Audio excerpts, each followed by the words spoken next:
próximo assunto, gente, também é polêmico. Nas últimas semanas a gente viu aqui em São Paulo a implementação e depois o recuo de medidas que deram o que falar.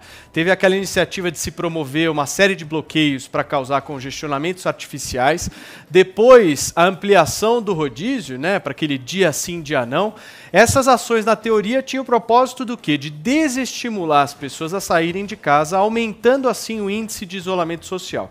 Agora, o governador João Dória e o prefeito Bruno Covas lançam mão de mais uma ação controversa, um pouco discutível aqui, a antecipação de feriados.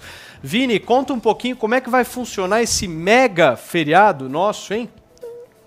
Pois é, Paulo, eu tenho te acompanhado aqui, né, nos comentários da casa e tenho visto que você tem aprovado bastante aí as medidas da prefeitura, né, de São Paulo. Mas olha, Paulo, é mais uma tentativa de frear aí, de aumentar, na verdade, perdão, a taxa de isolamento social, frear o avanço do coronavírus e o colapso na saúde. Duas, como você disse, não deram certo, o bloqueio de ruas e avenidas e o super rodízio. A grande preocupação, Paulo, é que já se tem 91%, segundo a Secretaria Municipal de Saúde de São Paulo, 91% dos leitos de UTI ocupados em São Paulo e 76% da enfermagem, segundo a Prefeitura. E a estimativa, baseada no que disse o secretário no último domingo, é que num período de 15 dias nós tivéssemos aí um esgotamento desse sistema de saúde se nada fosse feito. Então agora a Câmara Municipal autorizou a antecipação de 2 feriados, Corpus Christi, que seria em junho,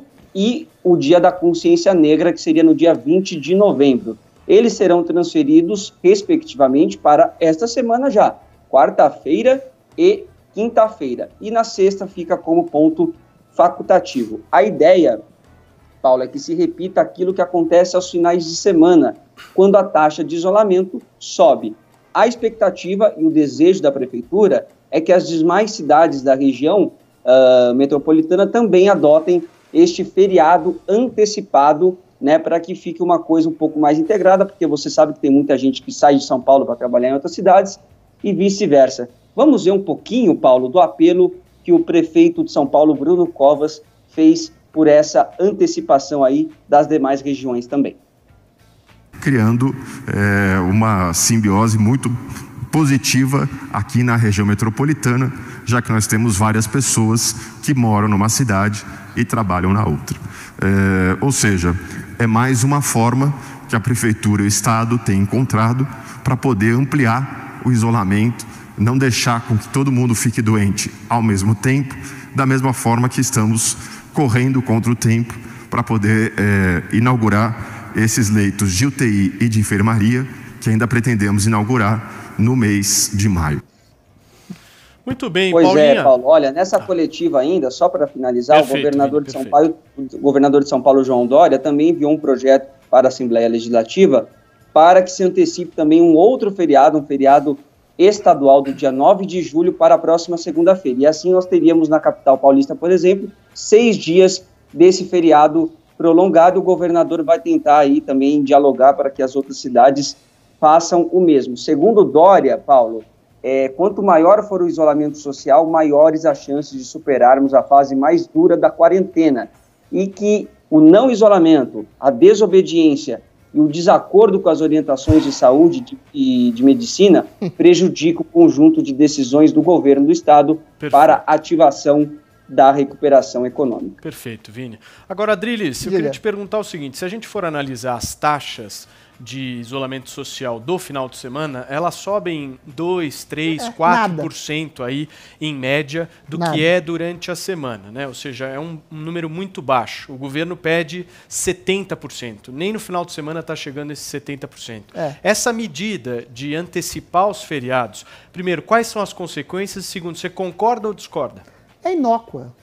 E vai piorar um pouco. Não vai piorar tanto quanto aquela coisa absolutamente esdrúxula do rodízio, que não só não melhorava, como piorava, né? Causava aglomerações dentro de pontos de ônibus, pontos de transportes públicos e dentro de transportes públicos, ou seja, piorou a situação de maneira alarmante. A questão que se coloca agora é que é inócua. Os setores de serviços essenciais vão continuar da mesma forma, farmácias, mercados, hospitais. Vai causar uma certa depressão econômica e alguns poucos serviços que ainda existe e não vai alterar rigorosamente nada o número. O que as pessoas, o que as autoridades, sobretudo, têm que perceber é que a população cansou-se. Cansou-se, isso é um fato, não estou nem sendo subjetivo, cansou-se dessas medidas de isolamento social, sobretudo em São Paulo. Não há até o momento, o governador não apresentou, o prefeito não apresentou, em relação a esses 70% de isolamentos necessários para que se achate mais a curva. A curva não se achatou. O que a gente tem hoje é 50% das pessoas nas ruas, no estado e na cidade de São Paulo.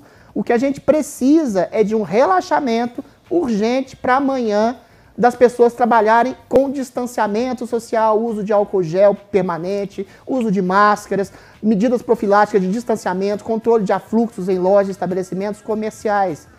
Não se chegará a esse número de 70%. Os leitos de UTI podem se somar na fila de leitos, só fazer uma lei nesse sentido, aos leitos privados, para não haver esse tipo de caos no sistema de saúde. Ou seja, tem que ser efetivada um tipo de medida de relaxamento do confinamento para amanhã. O que a gente tem hoje, volto a insistir, Paulo, esses 50% das pessoas nas ruas trabalhando porque precisam, ninguém está na rua à toa, ele já é um número que indica um não isolamento enfim, informal das pessoas. Só que é um não informal. E o número de mortes, o número de infectados pela doença já é resultado direto desse não isolamento. Então não vai mudar esse número. A gente não se isolou suficientemente para mudar, se é que há uma curva de achatamento real e concreta causada pelo isolamento. Então a gente tem o pior dos dois mundos. O número de infectados e mortos por um não isolamento informal e o número de empregos, o número de recessão, o número de depressão econômica que vai causar mortes, Perfeito. Infelizmente, devido a essas políticas mal calculadas dos gestores de São Paulo, infelizmente. Ok. Paulinha, qual que é a sua avaliação dessa medida? Eu acho que o problema, não só aqui em São Paulo, mas no Brasil como um todo, é exatamente essa falta de plano. Ninguém sabe qual é o plano. Ninguém consegue contribuir por um plano quando você não sabe qual é esse plano. Isso que o Adriles falou, ele tem razão. As pessoas estão cansadas, elas não sabem mais. Até quando? Até quando eu vou ficar em casa? Né? Isso eu tô falando eu, que tô empregada, tô fazendo aqui o Morning Show e que tá tudo bem na minha vida. E tem outras pessoas que precisariam trabalhar, que precisariam estar na rua, que precisam do auxílio emergencial, que mesmo recebendo não dá para sobreviver. Então, assim, não existe, nunca existiu um plano que fosse claramente explicado para a população. E eu acredito que é muito por isso que ninguém adere, porque aí causa essa desinteligência de, não, eu acho que dá para sair. Não, eu acho que no correio não tem problema, eu acho que abrir aqui, o que é essencial, o que não é essencial, fica uma discussão porque não existe um plano. E agora traçar um plano, o do Adriles talvez afrouxar isso para amanhã, não sei se isso é um bom plano. Mas qual que é o plano? A gente continua não sabendo. O plano é decretar um feriado. Você falou que parar o trânsito, esse rodízio, foram coisas determinadas pela ciência, recomendadas pela ciência. Você falou em um outro momento do programa, Paulo. Foram recomendadas pela ciência ou foram decisões políticas, politizadas? Essa é a pergunta. Então, porque aí é diferente. E o quanto as pessoas também não querem tomar medidas agressivas porque perde-se capital político. Você acha que se agora decreta um lockdown aqui em São Paulo, vão estar do lado falando, nossa, que bom, estamos lutando pela vida, ou você acha que a sociedade está mais dividida, mais em dúvida, a ponto de falar, esse cara é um maluco, cada hora ele bota uma coisa para fazer, e esse governante, esse prefeito, vai perder o capital político dele, ele está a fim de perder? Não sei. Então, assim, eu não sei se é a ciência não que está fazendo essas decisões serem tomadas. Eu não vejo que tem um plano de médio, longo, curto, de nenhum plano, entendeu? A gente fica sabendo na segunda o que é que vai acontecer na nossa vida. E assim tem sido semanalmente, sem nenhuma projeção. Ninguém consegue planejar nada, ninguém consegue entender para onde vai. E eu acho que esse é um dos grandes problemas. Eu não sei se amanhã a gente tem que abrir e afrouxar e isolamento social. Eu acho que, gente, isolamento social, distanciamento, uso de máscara, isso aí vai longe. Isso aí vai longe, vai implementar nas nossas vidas isso daí. Perfeito. Agora, qual é o plano? Qual é o grande plano? Eu não sei, porque segunda pode ter um novo plano, gente. Exatamente. E terça pode revogar esse plano e ter mais um plano. E quem decidiu isso? Foi a ciência? Eu não acho que foi a ciência, não. Eu acho que a gente está aí no meio de um monte de tomadas de decisões políticas totalmente desorquestradas, E eu não sei para onde a gente está indo. Eu espero que para um lugar melhor. Eu espero que esses leitos cheguem, por exemplo, né, a tempo. Eu espero que a gente não passe de 100% da ocupação dos leitos da UTI, porque é só isso que a gente sabe, que a gente tem que achatar a curva do sistema de saúde. Agora, qual foi o grande plano para isso? Eu não tenho a menor ideia até hoje, e nem quando isso vai acabar e para onde isso vai. Vini, você quer complementar as falas do Adriles e da Paulinha? Eu quero reforçar que eu acho que faltou um plano aí mais antecipado, já falei isso aqui também, que poderia ter sido até um plano um pouco mais nacional, fazendo um mapeamento de região por região, qual região que precisaria ter se isolar, ter feito um isolamento mais amplo e mais rígido logo de início, para que a gente estivesse numa situação melhor agora, e quais as regiões que já poderiam, desde cedo também, adotar já essa flexibilização que o Adriles fala, porque realmente é um momento de incerteza que causa essa angústia nas pessoas. A impressão que se dá é que nós estamos 2 meses trancados em casa, esperando, de fato, qual vai ser o plano do governo estadual e do governo federal, né? Então, isso causa realmente uma apreensão nas pessoas. E com relação a essa nova medida, Paulo, eu também não sei qual será a eficácia dela, né? Porque, assim, nós estamos falando de uma semana, né, de 6 dias, onde você pode ter um isolamento um pouco maior, mas também pode representar uma fuga das pessoas para outras regiões, aproveitando, né, esses dias que terão em casa. Então, assim, a impressão realmente que passa é que está todo mundo um pouquinho perdido aí, tomando decisões equivocadas, que terão consequências no futuro e adiando cada vez mais esse nosso retorno. Muito bem, para finalizar aqui, Adriles, eu queria te perguntar quem você acha que leva uma certa vantagem nesse embate político que está acontecendo. A gente vê o presidente Bolsonaro batendo de frente com os governadores. Quem é que está levando vantagem na opinião pública nesse quesito, na sua avaliação? Absolutamente ninguém. Todos perderam, todos erraram. O presidente menosprezou o vírus, falou que era uma gripezinha.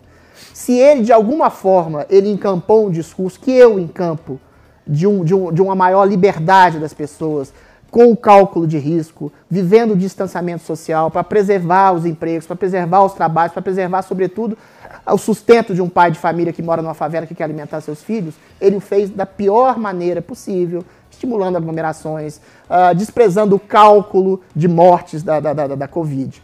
Do outro lado, a gente tem os religiosos sectários isolacionistas, João Dória e Bruno Covas, principalmente, que fecharam tudo, não perceberam, por exemplo, que dezenas, centenas de cidades dentro do estado de São Paulo não tiveram sequer notificação de vírus, fecharam tudo de maneira sistemática, arruinaram praticamente a economia, pelo menos a curto prazo, do maior motor, da maior locomotiva do Brasil. Todos eles, e a gente falou de pedir desculpas, todos eles deviam pedir desculpas e dizer principalmente, eu acho que o que o mundo está querendo que as autoridades digam, a gente não tinha certeza. A Paulinha falou, e eu concordo plenamente, o pedido de desculpa, sobretudo o pedido de perdão, para quem tem eivado de certeza, e isso serve para cientistas, para o pessoal do Imperial College, para a OMS, para os governos chineses, para Bolsonaro, para João Dória, para Bruno Covas e todas as pessoas que no afã de fazer algo se equivocaram ou no afã de projetar o seu futuro político se equivocaram e continuam equivocados permanentemente e esse equívoco está custando vidas.